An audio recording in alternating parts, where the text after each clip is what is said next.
All right, back page of the London Times.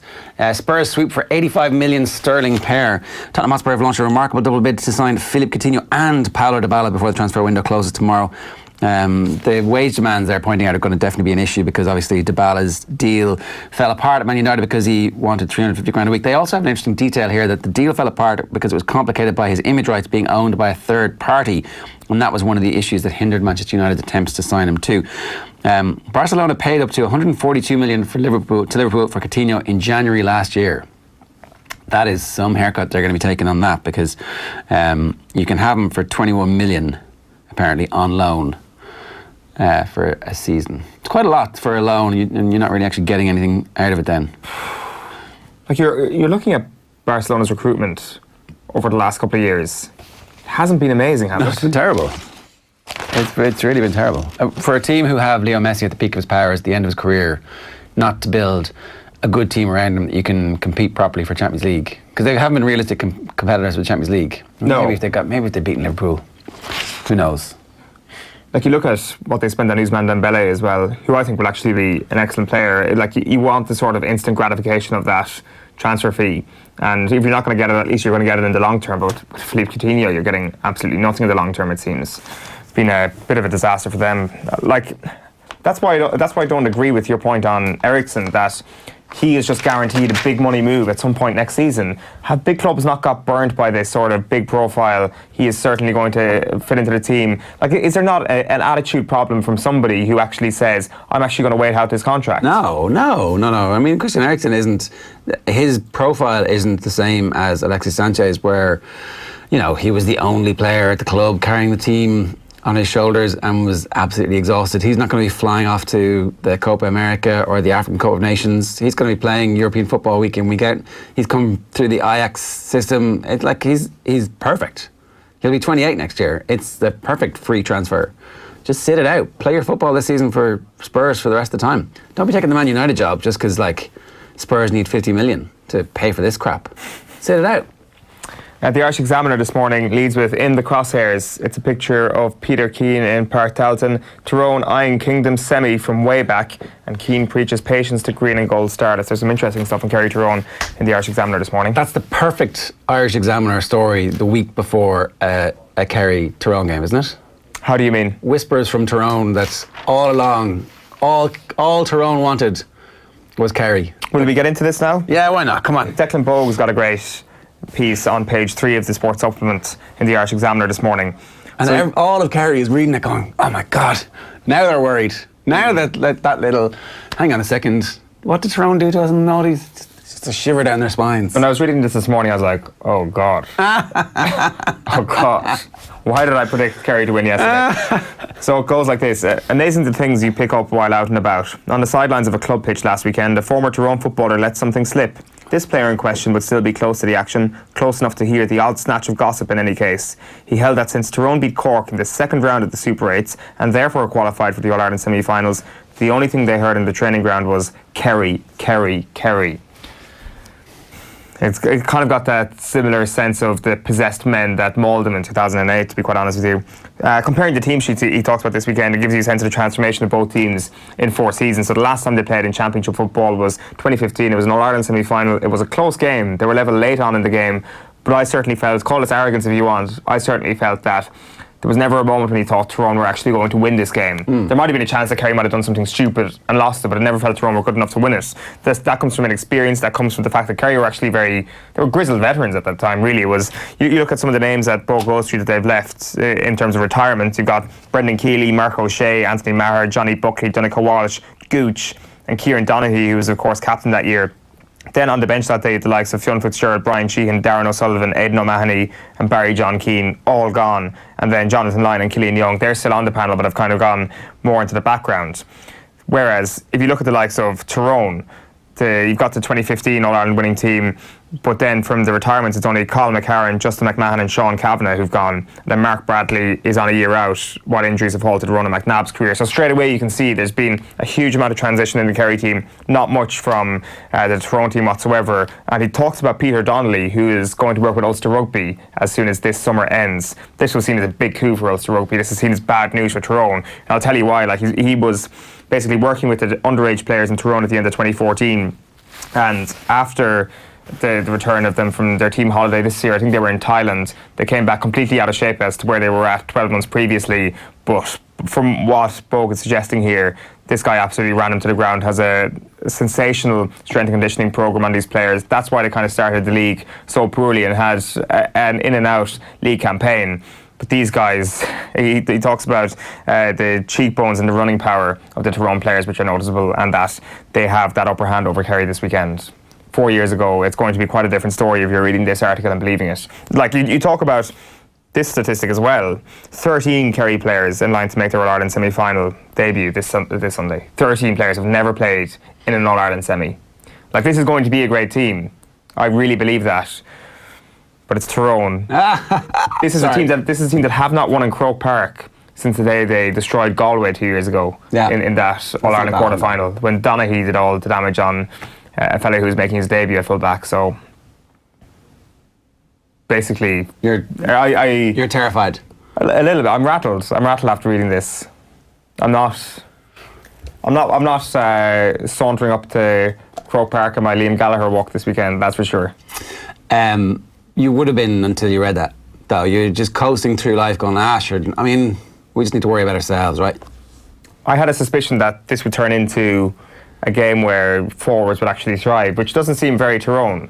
But it does seem that Kerry are big favourites. Tyrone are 6-4, Kerry are 11-8 on. Yeah, but I think it's still only a 1 point handicap. It is, yeah. Which I'm not sure how markets work, but it seems that it could be even a little bit tighter than that in terms of what you're actually betting on somebody to actually win the game. I don't know. It's only Wednesday. And already you're having sleepless nights. Well, the sleepless night was because of Philippe Coutinho last night. Between Coutinho not going to Arsenal and Tyrone being Tyrone once again, this is going to be a tough week. But that's Declan Bogue's piece in the Irish Examiner this morning. It's a great piece. Get your hands on it if you can. The Star this morning. Major coup. Tottenham's dramatic double sweep for Barca ace and Juve's Dybala. So obviously various different newspapers reporting the same thing. Maybe that means it's true, or maybe that means they're all coming from the same source. Ticket scramble causes chaos. We'll get more details on the tickets for Mayo against Dublin. Looks like it's going to be a sellout this weekend. GAHs are set to release more tickets for Saturday's Dublin Mayo game after a ticket scramble caused chaos for fans yesterday. I mean, they had to queue for a little while, so it wasn't exactly chaos. But anyway, £450 fine for Romelu Lukaku, obviously training in Belgium as opposed to at Manchester United, where he's supposed to be. He's at Anderlecht, and he's no longer speaking with Ole Gunnar Solskjaer, but he will be fined 2 weeks' wages as soon as he gets back, and that is 440 grand's worth. So it's a tricky situation for Lukaku, but he wants out. He's had enough. The Anderlecht under-18s, no less. Fair enough, you know. Doesn't even get to train with manager Vincent Kompany. I'd say he's, probably having the crack with the under-18s, no? Probably, it's a bit of an ego boost, I'm sure. I'd say he's probably a better player, if not a better, even if he doesn't have a better touch than most of those under-18s. Hey. Back page of the Herald this morning leads with the headline "Sellout." Dublin versus Mayo rivalry sparks huge demand for tickets, and no Euro Blues for Dundalk. They're in Europa League action tonight in Slovakia. Okay, so Alan Milton, the GA Director of Communications, has told Newstalk this morning it was the greatest demand for a semi-final since 2015. Sellouts are generally for finals, and those tickets don't go on general sale. A lot of club members went through general sale for this game, and there was a huge demand from outside of Dublin and Mayo, and the season has been so condensed. Just a 6-day turnaround to buy tickets for the semi-final instead of 2 or 3 weeks. So I think that's why you saw those scenes yesterday, but it looks like it's headed for a sellout anyway. The back page of the Sun this morning is hot splurge. And one last bit, sorry. It was a perfect storm. 20,000 people in the online queue, 7,000 season ticket holders. The system didn't crash, but the GA are looking into complaints that people lost their place in the queue. There will be another allocation today. Not sure how many tickets or at what time they'll go on sale yet. I said that the GA will review all of their ticketing operations in light of yesterday.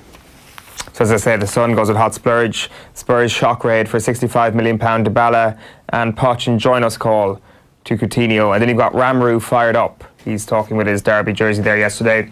Joe Show as a fighter goes pro. That's Joe Ward, who turned pro yesterday. And Mountney to climb for Mayo. So this is John Mountney, hopes to kickstart a big week for Mayo by helping Dundalk beat Slovan Bratislava. He, of course, is for Mayo. The back page of the Irish Daily Mail this morning. Sunday blame. Sheedy says analysts got timing wrong. Sheedy was surprised by the angle taken over his team's stirring comeback from 5 points down with 14 men from the bulk of the second half. For the bulk of the second half. He's talking about the Sunday game, obviously. Everyone has their own style in terms of what they decide to comment on after a match. Personally, the timing of it, if it was on after the match had been analysed, I don't think it might have come on for such negative commentary. But look, Tony Logue and Derek are two really, really strong characters, hurling men. Everybody has their own style. When they go into the studio, you're encouraged to bring your own style and be your own person. So it's not exactly slamming the two of them. I really enjoyed my time in the Sunday game. It certainly hasn't done me any harm in terms of staying close to the game, understanding the game, or where it's moving. So I would say definitely being involved in the analysis in the Sunday game helped me in terms of getting back in. The Racing Post this morning leads with anti-whip London bus ads slammed by BHA, and Arizona on course to take on Siskin in Phoenix. Meanwhile, back of the newspaper is Derby announced Rooney's return and summer in the city. Star names look to shine in the shadow of New York skyline. And you go, windfall for Croker as fan numbers hit summer high. Dublin and Mayo in line to be semi-final sellout as all rivalries attract 140,000 to headquarters. Will the Kerry fans travel for the semi-final? Say that again? Will the Kerry fans travel for the semi-final? Ah, yeah. They have to, don't they? They surely will. Like, why would you not? It's Tyrone. Sometimes you don't travel for the semis, remember that whole thing? That was a long time ago. You seem to be absolutely basking in the 2000s. It's gone. The 2000s is over. Like the teens is almost over. We're almost at the year 2020. I get it, yeah. I know the passing of time on. You get more and more conscious of it as time passes for you yourself. This is coming. Well, I'm acutely aware of this. But I am also aware of what year it is. Yeah, so I mean, and this tired old saying that Kerry fans don't travel is really something from the noughties when there was they didn't travel. Tons and tons of consecutive All-Ireland finals. They were picking up handy All-Irelands. Farrell leading preparation for Italy warm-up in absence of Schmidt. That's the fact that Andy Farrell is leading Ireland's preparations for the game against Italy after Joe Schmidt returned to New Zealand for a family bereavement. And there's Michael Dara McCauley flying the "This is my Dublin" flag for the Dublin Sports Fest. He was there for the photo call, but I don't think he did any press yesterday. In advance of that, they had Conal Keaney out talking so that Michael Dara McCauley didn't have to. Irish Times goes with Super 8 show GAA's disdain for player welfare. It is Darragh O'Shea's column. He's calling a Dublin versus Kerry final, but as you can imagine, the thrust of the article is about the 6 and 7 day turnarounds for the teams competing this weekend and how it's not fair for amateur players to have to go through that. And Ian O'Riordan is writing Keane's young Kerry team facing fresh tests of their maturity, and in the opposite corner stand Tyrone and a vastly experienced heart. Kourou. Spurs go deadline day crazy with amazing Coutinho swoop, and Dybala is also on radar, and Rue. Wayne's all fired up to be Rams player coach, and Ozil is shock target to take his place in the US. And Mayday, Conal Keaney has a warning for the champions. His warning goes as follows. He gives Mayo every chance of ruining Dublin's 5-0 dream on Saturday as the GAA prepares Croke Park for a sellout. I'd give them every chance. I know they had a couple of injuries, but some of the young lads... Turn to page 43. Oh, it's very far back. Some of the young lads are equally as good, if not better, and they don't have this fear of losing. If it's a lashing, dirty day, what do you expect to happen? Well, Mayo will be delighted. A lashing, dirty day is what Mayo want. A lashing, dirty day is what Tyrone want as well. And if it's a bad weekend this weekend, you might actually have a Mayo-Tyrone final. Or probably a Dublin-Tyrone. Like, Dublin, it doesn't matter really what the conditions are, is it? Like, Dublin will go into that game favourites, but I don't know, perhaps they do want kind of a bit of a slogfest, Mayo. 30-mile-an-hour winds, 34-mile-an-hour winds on Saturday evening. Lashing rain. Is it lashing rain? Yeah. On Saturday evening? Precipitation 61%. Yeah. Jim Gavin better get a roof put on Croke Park ASAP. That's good news for Mayo, I think. Even though they played in horrific conditions all year. Every game in Castlebar just seems to have been lashing down on all occasions. Like the game against Roscommon was lashing, and they still lost. So maybe it means nothing. The Daily Telegraph is Rooney gamble, picture there beside his new Derby County shirt. D-Day for Pochettino then, Coutinho on his wish list, but United want Eriksen. And The Guardian. Back at The Guardian this morning, Grady could have stopped serial sex abuser at Chelsea. Dario Grady's long career could be ending in disgrace after an independent inquiry into the football sexual abuse scandal concluded that he had information that might have stopped one serial offender who's now feared to have preyed on more than 25 victims. And the picture there is Wayne Rooney. It's football, it's what I love. Wayne Rooney confirms his January return with Derby County and says his love for the game lured him back as he focuses on promotion and his new role as player coach. Got the Irish news as well this morning. Lennon wary of Cluj claim they need a miracle, and Jackal likely to move up in weight class. If he comes back, I mean, the hand injury that he suffered doesn't look great, but you'd like to think that he will make a full recovery. That is really up there in terms of the most bizarre sports injuries we've seen. Yeah, and like the thing about boxers' hands are that they just re-break. So you go in, you train, so all of a sudden it hasn't knitted properly. Very, very bad news for him and for his career. So we hope that Frampton does make a full recovery and gets a chance to get back into the ring. We didn't really talk about Tony McEntee in any detail. He so the Banty Rory Dream Team looks like it's been shot down by Banty, saying that his work commitments might prevent him from actually taking the Monaghan gig. And then it looks like Tony McEntee is next in line, which I think would be an excellent appointment. Yeah, this would be a step forward for Monaghan, really. This is the sort of appointment that, when it's made, other counties will look at it and say, why didn't we think of that? Why didn't we think of going for Tony McEntee? Because, like, he's a big enough name, but in managerial circles in recent times, because a lot of work has been done with backroom teams, he wouldn't exactly be a household name. He wouldn't exactly be the person that you'd put immediately on the managerial merry-go-round. If Monaghan makes this happen, I think it'd be a very, very good appointment. But it's a good appointment for him as well.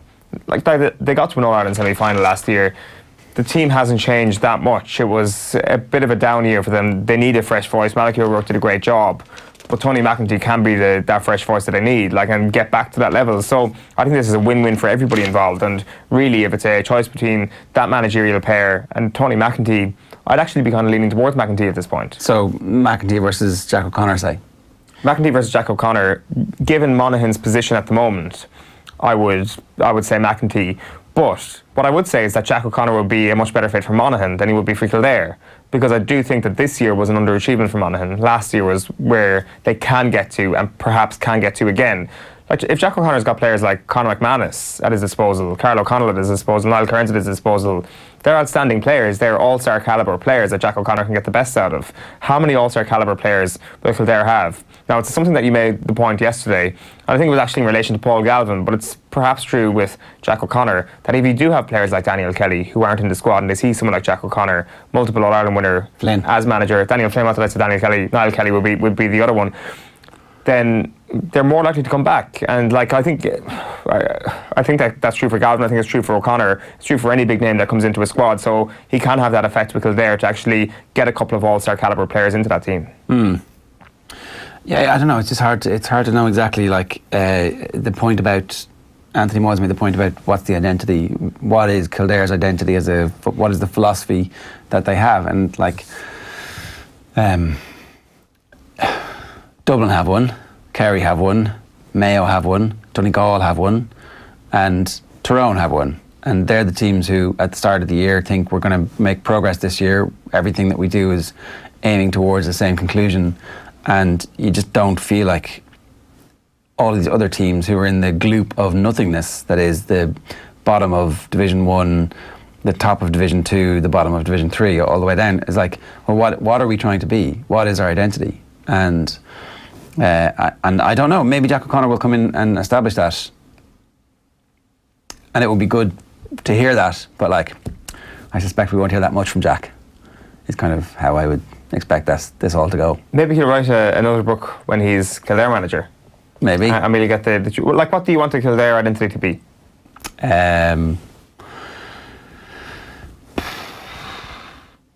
Like it's a tenuous enough phrase.